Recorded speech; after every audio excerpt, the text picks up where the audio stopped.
আজি হাগ্ৰামা মহিলাৰে যি ৰাজনীতিক লুণ্ঠনকাৰী ৰাজনীতিক চলিছে এই দোকানটো বন্ধ কৰিব লাগিব। এই কাৰণে UPPL আজি ওলাই আহিছে। এই দোকান আৰু চলিব নোৱাৰিব। আমি আশা কৰিছিলোঁ যোৱা 17 বছৰত হাগ্ৰামা মহিলাৰে আদিবাসীৰ কাৰণে কাম কৰিব, সান্থালীৰ কাৰণে কাম কৰিব, কিন্তু আমি দেখিবলৈ নাপালোঁ। না আদিবাসী ভাইসকলৰ কোনোবা মুণ্ডা কুৰু বৰিয়াৰ কাৰণে কাম কৰিলে, না সান্থালীৰ কাৰণে কিবা কাম কৰিলে। মাইনৰিটিৰ কাৰণে কি কৰিলে? মাইনৰিটিৰ লগত 2বাৰ 3বাৰ সংঘাত হৈ গ'ল। মাইনৰিটিৰ কাৰণে একোই নকৰিলে আজিলৈকে। বঙালীসকলৰ কাৰণে একো নকৰিলে। ইয়াত বসবাস কৰা অসমীয়াৰ কাৰণে কি কৰিলে? আজি অসমীয়া জনগোষ্ঠী অসমৰ ভাষা সংস্কৃতি সকলো দিশতে আজি আগবঢ়া জনগোষ্ঠী, কিন্তু বিটিআৰ অঞ্চলত বহুজন অসমীয়া মানুহে আজি শংকিত হৈছে মোৰ ভাষা জীয়াই থাকিবনে নাই, মোৰ সংস্কৃতি জীয়াই থাকিবনে নাই। এইটো কিয় হ'বলৈ পালে? কাৰণ যোৱা 17 বছৰত হাগ্ৰামা মহিলাৰী ডাঙৰীয়াই অসমীয়া জনগোষ্ঠীৰ ভাষা সংস্কৃতি আজি ধৰ্মৰ পৰা আদি কৰি এইটো মানে বচাই ৰখাৰ কাৰণে কিঞ্চিত কাম নকৰিলে। সেই হাগ্ৰামা মহিলাৰী শৰণীয়াৰ কাৰণে একো নকৰিলে, বৰ্মন কছাৰীৰ কাৰণে একো নকৰিলে, মুদাহীৰ কাৰণে একো নকৰিলে, গাৰোৰ কাৰণে একো নকৰিলে, কোনো এটা ৰাজবংশীৰ কাৰণে একো নকৰিলে, কোনো এটা জাতিৰ কাৰণে একো নকৰিলে।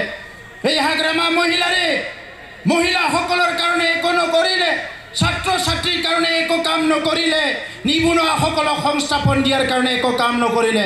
কি কৰিলে হাগ্ৰামা মহিলাৰীয়ে? হাগ্ৰামা মহিলাৰীয়ে এনেকুৱা হাজাৰ হাজাৰ পেপাৰত লুণ্ঠন কৰিছে, ছাপ্লাই দিছে কোটা কম্বলৰ, এইটো দুৰ্নীতি কৰিছে। হাজাৰ হাজাৰ লাখ লাখ 1500 কোটি টকাৰ ছাপ্লাইৰ নামত দুৰ্নীতি কৰিছে। আৰু এই ডকুমেণ্ট আমাৰ হাতত আছে। চৰকাৰ অহাৰ লগে লগে CBI তদন্ত কৰি জেলত ভৰা হ'ব। আজি আমি সব তথ্য সাজি কৰিছোঁ, ইয়াত কোনো খালি যাব নোৱাৰে।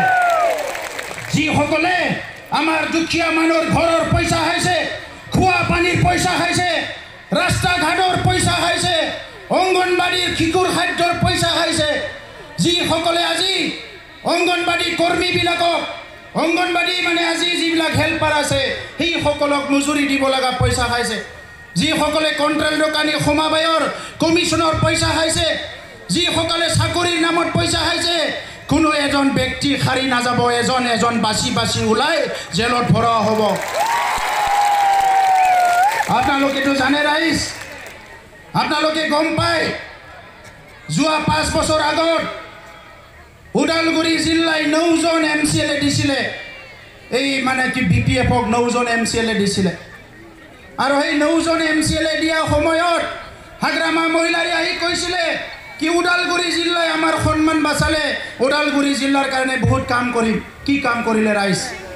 কি কাম কৰিলে? আজি ওদালগুৰিৰ কাৰণে হাগ্ৰামা মহিলাৰীয়ে হাতী মানুহৰ সংঘাত হয়, হাতীয়ে আহি মানুহৰ ঘৰ ভাঙাই থৈ যায়, মানুহ জীৱন মৃত্যুৰ মুখত পৰিব লগা হৈছে। এটা ফেন্সিং কৰি দিব নোৱাৰে, ৰিহন দৈমাৰীৰ লাজ লগা নাই। 3বাৰকৈ মন্ত্ৰী হ'ল, আজি একদম মানে ফেন্সিং এটা দিব নোৱাৰিলে। 3বাৰকৈ PHC মন্ত্ৰী হ'ল, খোৱা পানীৰ ব্যৱস্থা কৰি দিব নোৱাৰিলে ৰিহন দৈমাৰী হাগ্ৰামা মহিলাৰীয়ে। সেইসকলে আজি ৰাজনীতি কৰিবলৈ লাজ নাপায়। এই বনজাৰ দৈমাৰী তেখেতে মানে সেই কালচাৰেল মিনিষ্টাৰ EM আছিলে। এই কালচাৰেল EM হৈ পেলাই নিজৰ পৰিয়ালৰ নামত, নিজৰ ড্ৰাইভাৰৰ নামত, ঘনীয়েকৰ নামত কালচাৰ ডিপাৰ্টমেণ্টৰ পইচাবিলাক ওলাই ওলাই খাইছে। কালচাৰৰ যিটো পেঞ্চন আছিলে, কালচাৰৰ মানুহবিলাকক সংস্কৃতিৰ মানুহবিলাক দিব লাগিছিলে, এই পইচাবিলাক খালে আৰু একো নিদিলে।